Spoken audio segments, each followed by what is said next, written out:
Tax documents obtained by the New York Times show Donald Trump may have avoided paying taxes for nearly 20 years.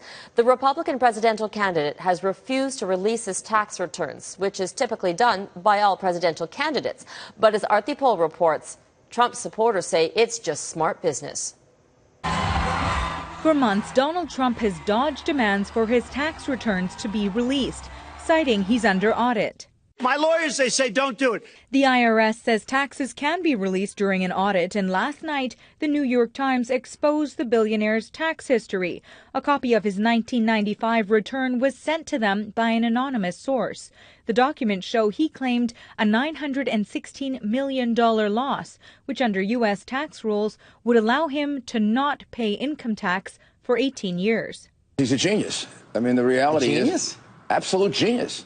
His biggest supporters call the move brilliant. It is a perfectly legal application of the tax code, and he would have been a fool not to take advantage of it. There's no one who's shown more genius in their way to maneuver around the tax code. The Trump campaign issued a statement declaring the only news here is that the more than 20-year-old alleged tax document was illegally obtained, and that Mr. Trump knows the tax code far better than anyone who has ever run for president, and he is the only one that knows how to fix it.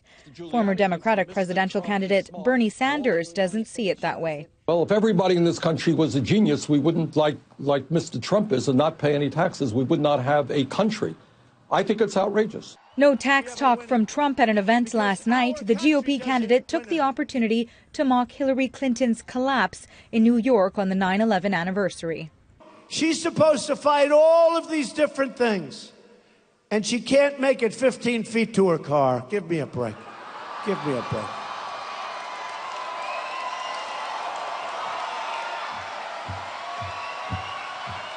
But it may have been Clinton who got the last laugh on Saturday Night Live during a parody of Monday's presidential debate.